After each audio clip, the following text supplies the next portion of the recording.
Hello, Michael Swain here for Kansas football's 24-20 loss to Arizona here in Tucson. I'm not sure if you can see what's behind this, but it says going bowling. That's what Arizona's doing after a win today, and it's what Kansas could have done if it had saw out the final few minutes of this game. And that's where we're going to start, the end of the game, because that's what matters, right? It's an all too familiar sight for KU, I think, over the last few years, getting close down the stretch, not being able to get it over the hump. And there's nowhere else you can start than the 4th and 2, right? And there's gonna be a lot to break down with this, so just bear with me for a second, okay? We talked to Lance Leipold post-game.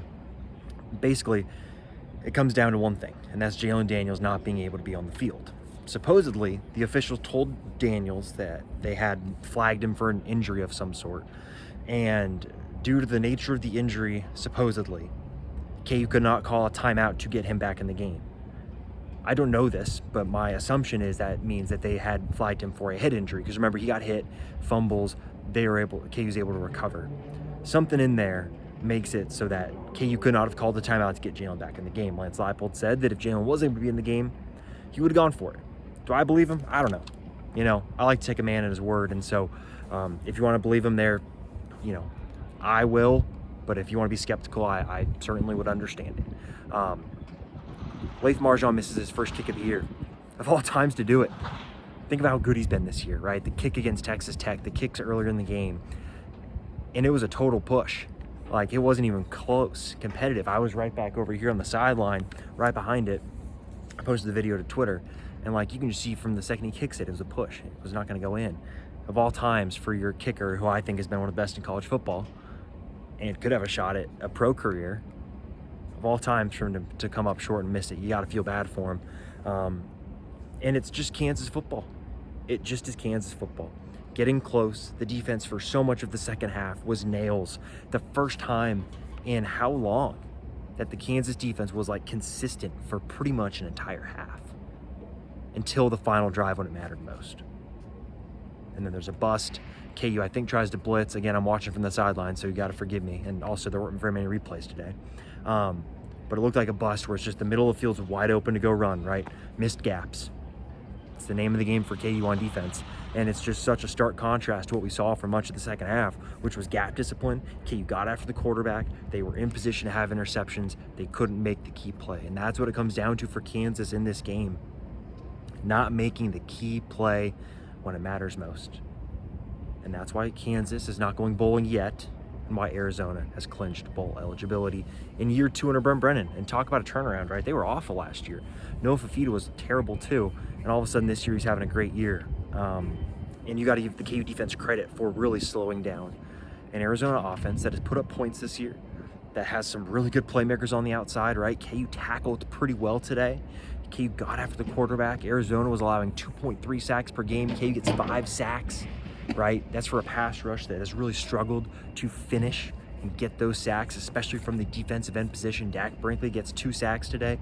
Just a great performance from him, and a young player to definitely keep an eye on. But again, when it mattered most, right, KU was not able to get that crucial play, and that was about as frustrated as I've seen the KU sideline maybe all year. As I'm walking back behind him to go to the other side of the field, that's about as pissed off as I've seen guys.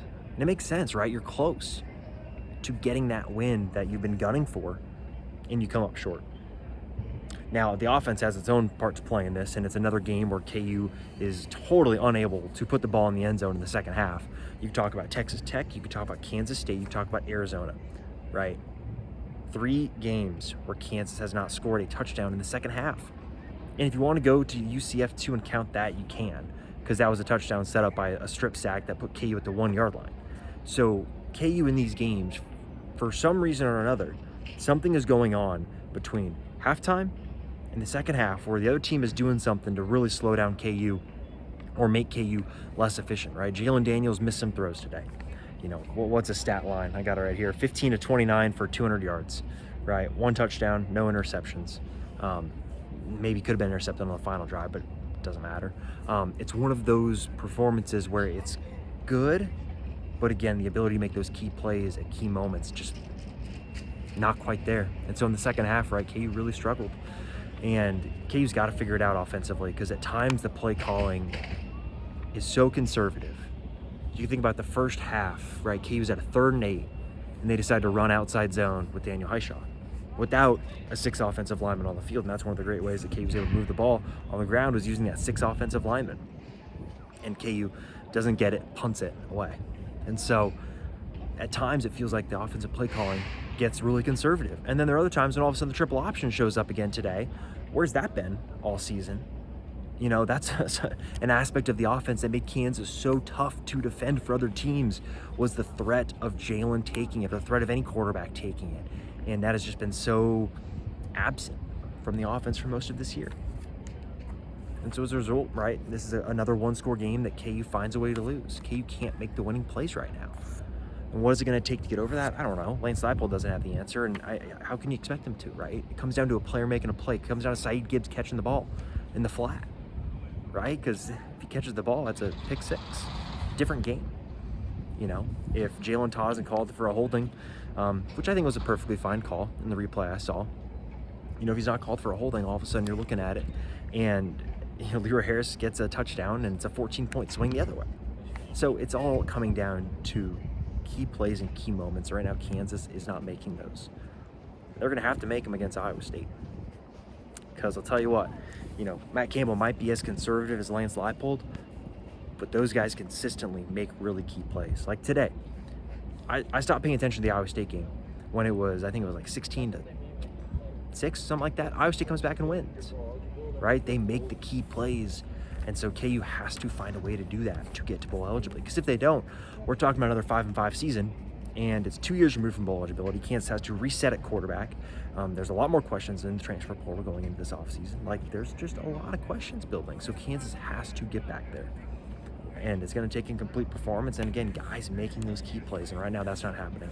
And KU's just got to be aggressive with its coaching. That can be head coach decisions, right? You can talk about start of the 4th quarter. KU takes a deep shot to Emmanuel Henderson on 3rd and 3, and then takes a delay of game to then punt the ball away.